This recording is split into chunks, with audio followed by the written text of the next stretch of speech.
Raw Truth Stories of Female Infidelity may contain explicit and questionable content. The views and opinions expressed in this podcast are those of the individual podcaster Rebecca Adams and are not based on the advice of a licensed therapist, psychologist, or psychiatrist. Listener discretion is strongly advised. Human lives follow many paths, presenting twists and turns and choices never planned, never expected. Temptation, anger, depression, and loneliness all can lead a person to a mistake they can't take back. Facing judgment and isolation, a person can feel very alone. These are the voices of women who have chosen to cheat on their spouses or partners. Hear their stories. This is Raw Truth, Stories of Female Infidelity.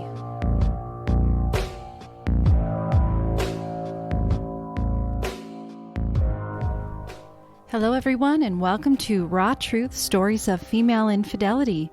Happy Valentine's Day. Hopefully you have plans. Hard to say, with the way the country is with limited access to restaurants or, doing other things out and about, that hopefully your significant other or spouse or yourself has something planned special, and I hope you guys all are having a good day. My Valentine's plans? Yeah. Having a Zoom meeting with my mom and my sister as we all simultaneously watch Men in Kilts on Stars. So we're all Outlander fans. This is a documentary program, and it has the actors Sam Heughan and Graham McTavish. I don't know if that's exactly how you say Sam's last name, but, it's Scottish, so, it's hard to say. But they go on a road trip through the Highlands of Scotland, and they actually have a camera crew, and they're doing these little adventures and kind of just looking at their own heritage, because both of them are of Scottish descent. And they actually put a book out, and I haven't been able to finish listening to it. I did purchase it.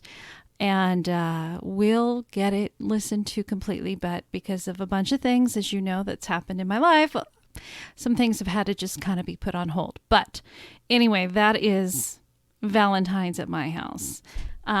Today, the day I'm recording this, which is January 30th, and it's also the 1-month anniversary of my husband's passing. My sister-in-law took me to see a psychic medium here in our town. And, it's hard not to be, we're all skeptical about things like that, but I try to be open-minded about it as well. And I did get some information. She knew some things that I didn't tell her. So either she's really good at guessing. Some of the stuff she said was pretty generalized that I think that anybody would say to a spouse that's passed. He loves you, those kinds of things. But there were some things that just gave me comfort. And, I was real apprehensive when I went in. I wasn't going to talk. I wasn't going to give anything away. But by the time I left, I felt completely relaxed, and it was a different overall feeling. I wouldn't mind going to a different one, maybe one that's a little bit, I don't know, second opinion kind of a thing, if you call it a second opinion, but just to be able to have the opportunity to see if my husband comes through again, which he did, just at the very end, and said some things. But again, I could understand them, but I also have that skepticism of thinking, okay, well, it could be just that generalized statement. So for what it's worth, and I had watched on Netflix a series called Surviving Death, and it came out right after he died, and I watched it, and it actually gave me a lot of comfort, because I feel him around me all the time, and I can't see him, of course, and I wish I could just have him back, but I can't. So I'll take what I can. But if you haven't ever watched that and you are open-minded, it's kind of interesting. It talks about people who did die and come back. It talks about psychic mediums. Some of them on there, in my opinion, seem legit and some don't. There's also people who go out and look for, there's hauntings or signs. There's another one, and these are like 6 episodes. So an episode of, communications from the other side, like lights flickering or, things like that. And then the very last episode is reincarnation. And it's, oh my gosh, you've got to see that one. It is amazing what these little kids can recall from a previous life. So anyways, if you don't believe in all that stuff, no disrespect. I'm just sharing with you what I experienced and, what I found to be real interesting. You've been listening to Raw Truth Stories of Female Infidelity, where women share their stories of why they stepped out on their marriage or relationship. But have you ever wondered what the husband or partner has to endure when they find out about the affair? It's such a controversial and sensitive subject. It's not as though one just talks about it casually among friends. However, there is a place to hear the betrayed partner's point of view and their side of the story. The wife left before my wife got home, and I felt numb. I couldn't move. I looked like a statue as she drove away. My son snapped me out of it by opening the door and asking me who she was and what she wanted. I told him she was trying to sell me something, more like steal something. My world was stolen in my garage that morning. I went in trying to act normal and failing miserably. I went into autopilot until she got home, 10 minutes after I called. I just looked at her with her eyes wild, wondering what happened, and said one word, his name. Then I drove to school to drop off my kids. One in elementary, one in middle. The drive home was the longest drive of my life. My driveway loomed ahead of me, taunting me about a life that was versus a life that is. I'm not trying to sound melodramatic, but honestly, looking at my house when I pulled up, it almost filled me with dread, as if it was haunted. When you subscribe to my Patreon, you get access to these exclusive bonus stories, which also include men's stories of their own infidelity. You will have early access to ad-free episodes and, of course, my blundering blooper reel. Visit my website at rawtruthstoriesoffemaleinfidelity.com to subscribe. I ask for a $3 a month pledge with your subscription. Perhaps you even have a story you would like to share. Remember, it's always anonymous and always without judgment.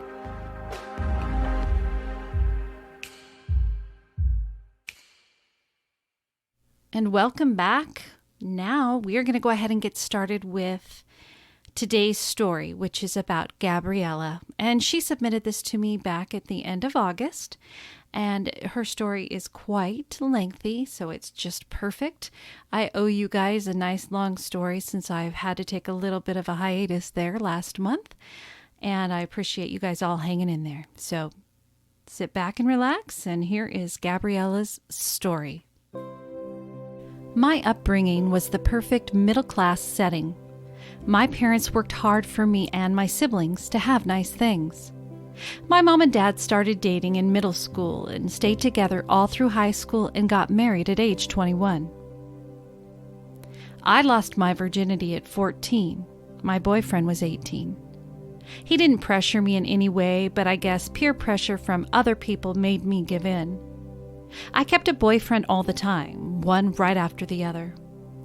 If one guy messed up and we broke up, I was with another guy within a few months or even a few days. I was very sexually active since losing my virginity. Once I went away to college, I felt free since I didn't have parental supervision. My sophomore and junior year in college, I had one boyfriend, and then my senior year, I dated another guy.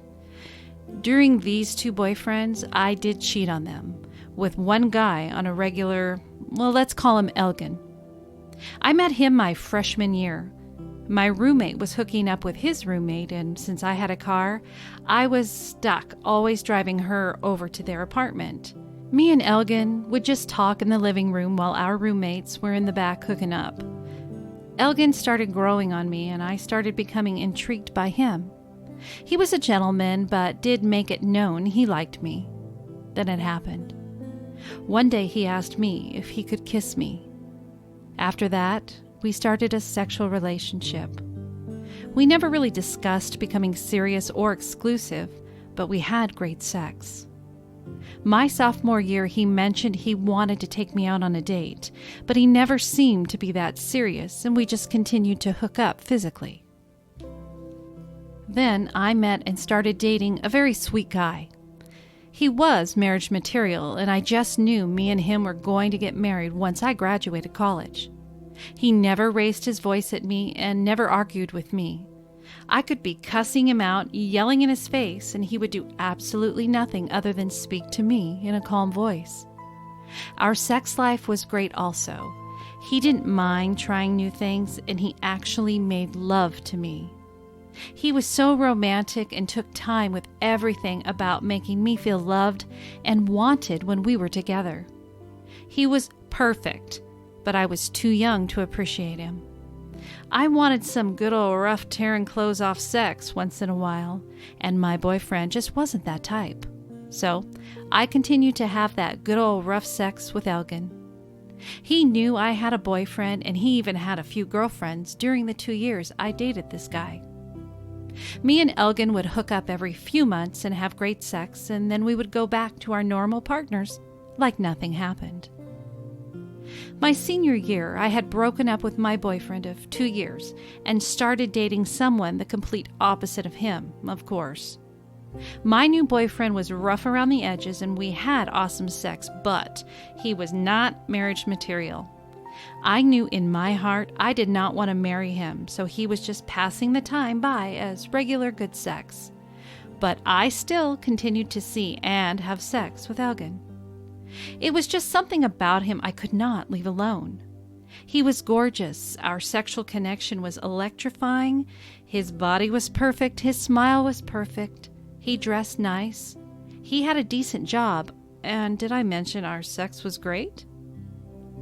Of course, by this time, 3 years later, I know in my heart that I'm in love with Elgin, but the stars never aligned for us to be together.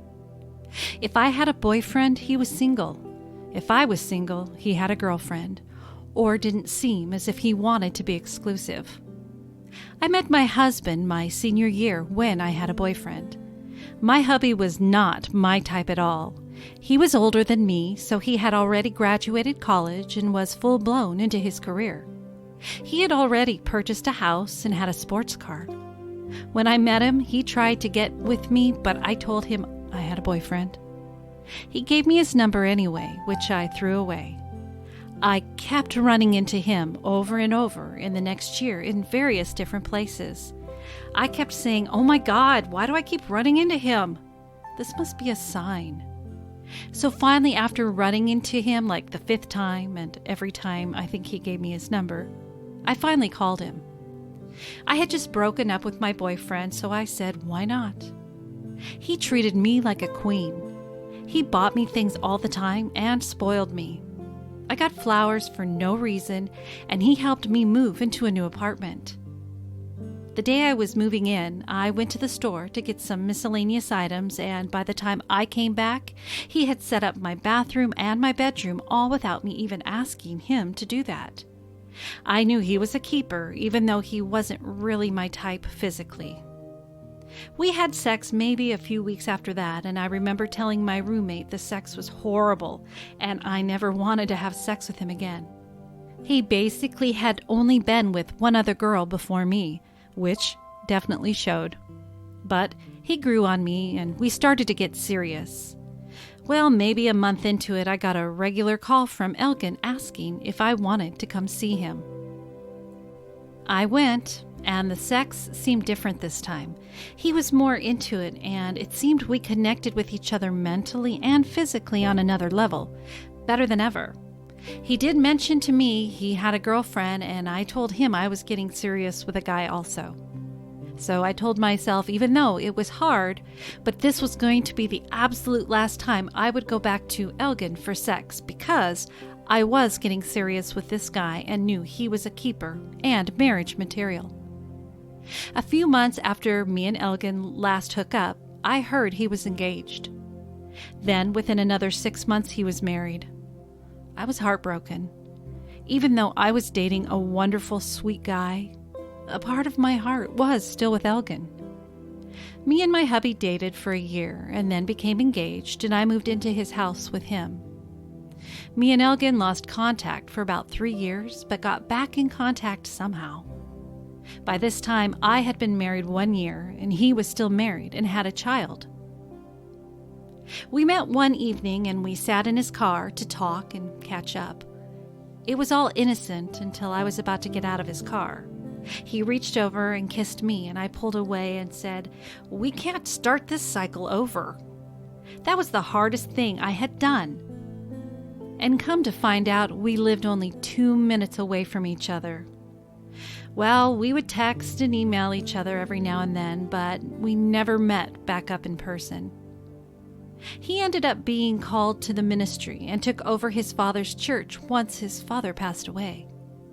We continued to be Facebook friends, and I would watch his church services on Facebook all the time. I never lost any feelings for him and always wondered, what if we got the chance to date back in college? What would have happened? So let's fast forward to me being in my 15th year of marriage and 2 kids later. Elgin was still married and had 3 kids now. Me and my hubby got into a normal marriage rut where we weren't having sex regular between me being stressed over finances, family things, work, and not to mention I hated my body after 2 kids. Plus, I just wasn't really sexually attracted to my husband. I was not confident at all naked either. My husband was always so sweet and said things like he liked my curves and it didn't bother him at the least bit. He was still affectionate to me, but I just wasn't feeling it at all. So between all those factors of our sex life being almost null and void, we had a great marriage. He seemed happy and I was happy for the most part. One day I was cleaning out some old papers and ran across a picture of Elgin from college. I had been watching and lusting after him on Facebook recently for some reason. I would watch his Facebook live services just to physically see him and lust after him. I would have dreams of us hooking back up and having great sex again. But he was a minister now and had not mentioned or tried anything with me in over 14 years. When I ran across the picture, I said that was going to be the icebreaker, if I could get up enough courage to send him a direct message. I wanted to see if he was the same Elgin or if he would just blow me off.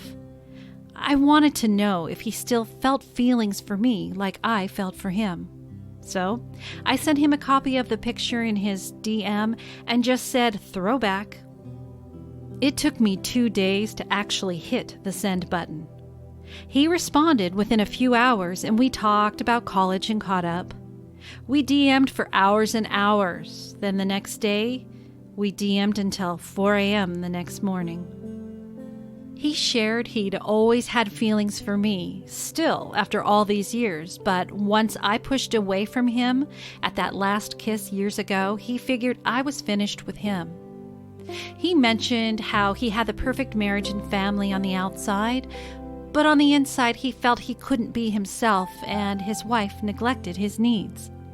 He stated she wasn't his normal type that he liked, but he felt she was a sign from God for him to slow down and to get his head right for his ministry calling.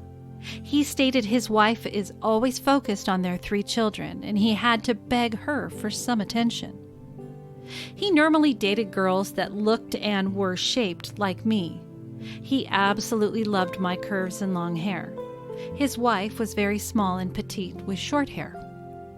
We confided in each other, and I explained my sexual frustration because I was not sexually attracted to my husband, and he was boring in bed and wasn't really open to trying new things in the bedroom to spice it up. Me and Elgin DM'd every day for about 2 weeks. Then one day, nothing. I noticed he even unfriended me on Facebook. Once again, I was heartbroken. I don't know why, because we were both married and he owed me nothing.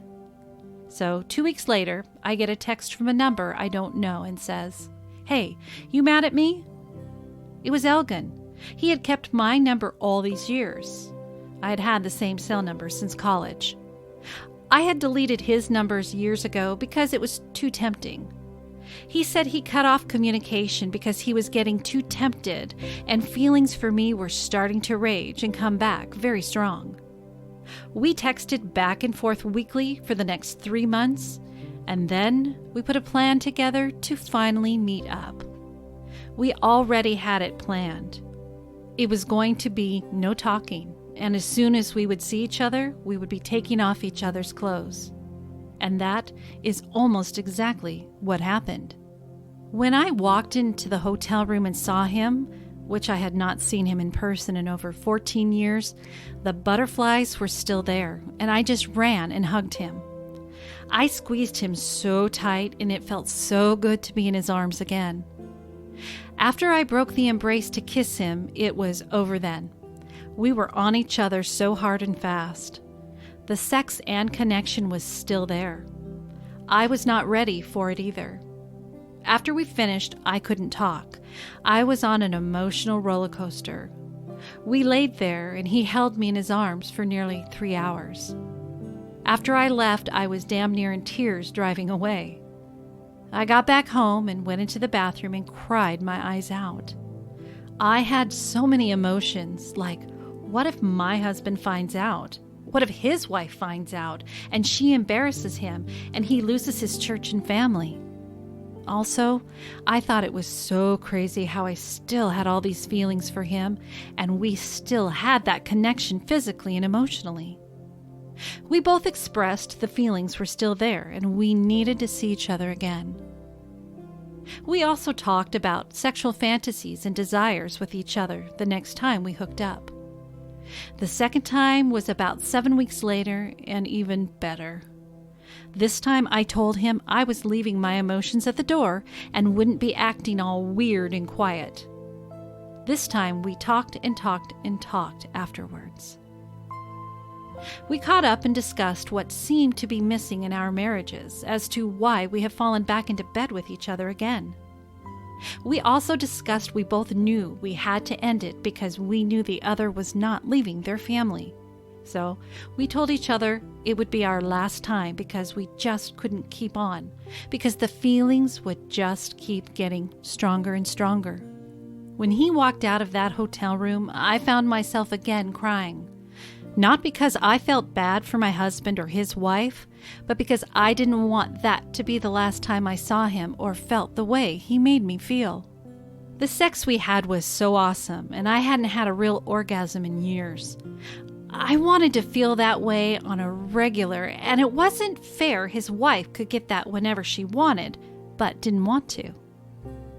Later that day, I texted him and told him, "Thank you for making me feel young again, for making my body feel great again, for putting everything on the line just to come see me, and thank you for the multiple orgasms." I was hoping he would say he wanted to see me again, but he didn't. He just said, "You are welcome."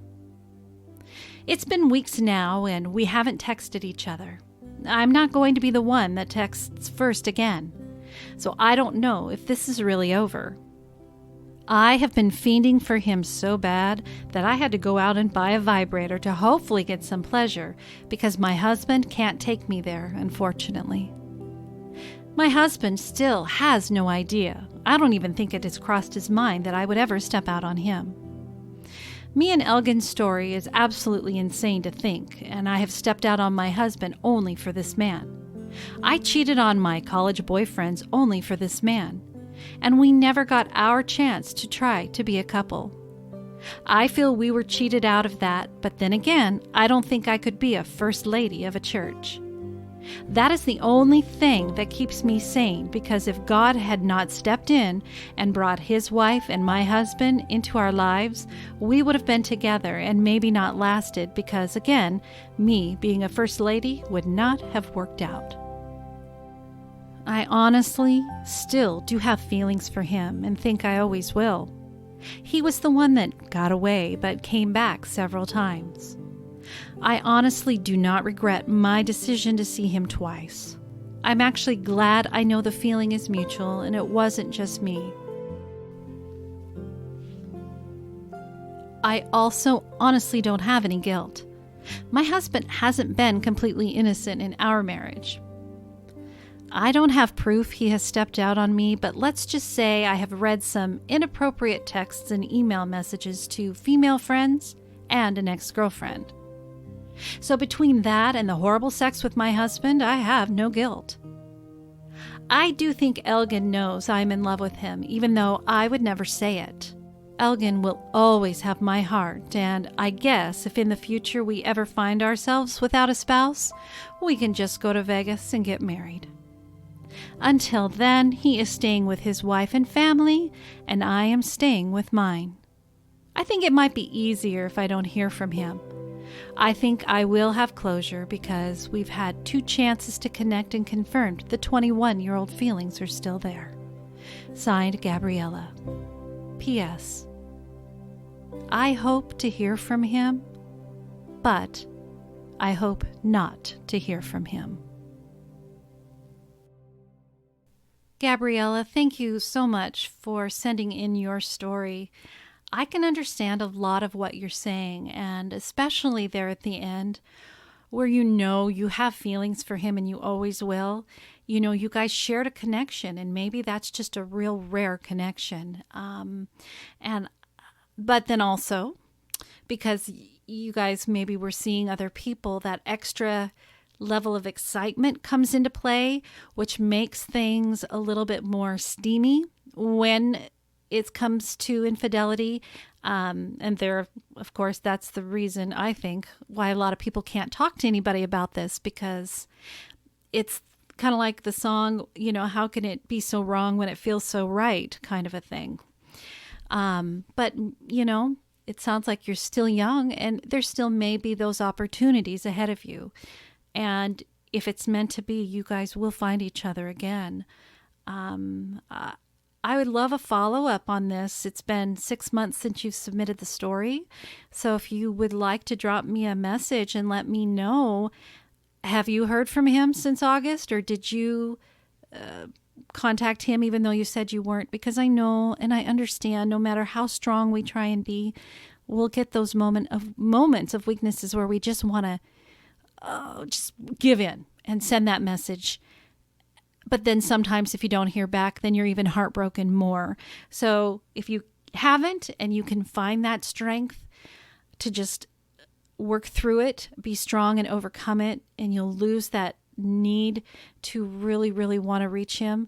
Because remembering there's always that chance you're not going to hear back the way you want.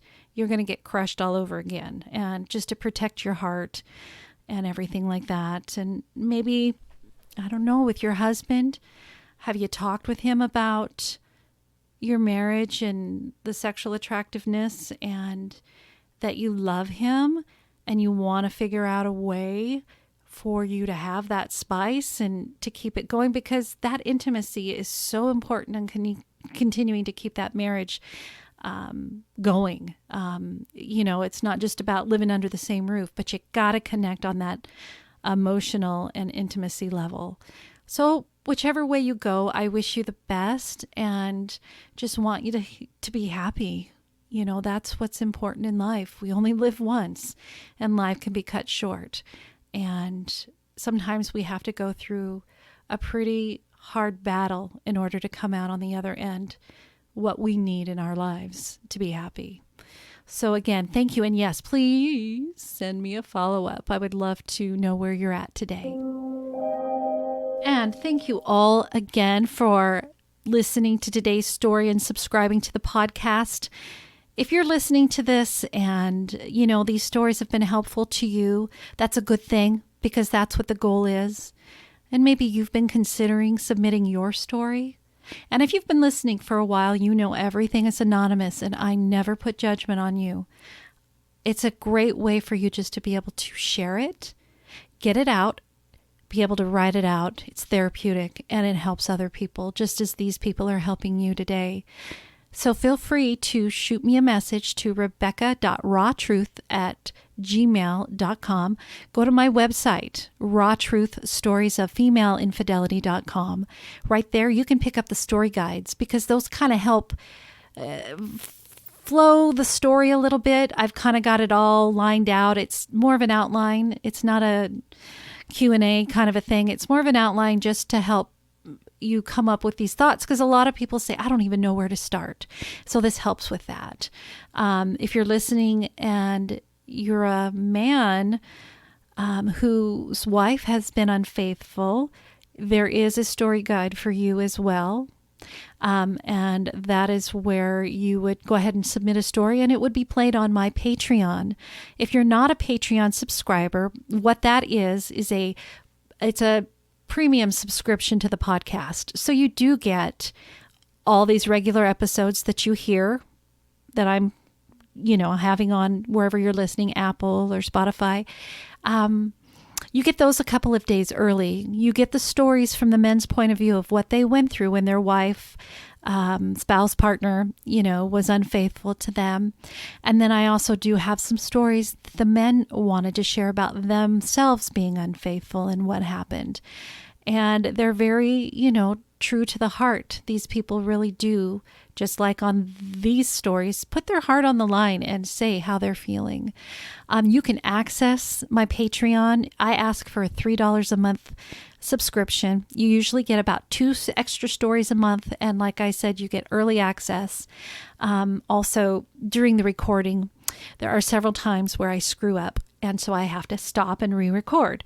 On the Patreon version, I keep some of those. So you hear my blooper reel and you hear me messing up and saying all sorts of colorful words that would probably make my mother blush. Sorry, Mom. So anyways, you can access that by going to my website. You can get the story guides. I am still always asking for people to help me grow by giving me a 5-star rating. If you're an Apple Podcast listener, it puts the information out there so other people can find me easier. So if you haven't done that, I would love for you to go and just give me the 5-star rating. And as of course, do it honestly. Don't do it just because I asked. Do it because you want to help. Write me a review. And that is also there on the Apple Podcasts. Vote for me to continue staying in the charts for the Hot 50 Countdown for Podcast Magazine. And if you're interested in any merch, you can get a coffee mug or a magnet, a journal by going to my merch store. All of those things can be accessed by my website. Again, rawtruthstoriesofFemaleInfidelity.com. You can send me an email from there, whatever's easiest. So now that I've babbled on and on and on, I'm going to go ahead and close out for today. Again, I hope you guys had a great Valentine's Day and you did something special with that special person. Meanwhile, just remember, I'll be watching Scottish men in kilts. And that's okay for me. But until next time, stay happy, stay healthy, and always remember, no judgment. Goodbye.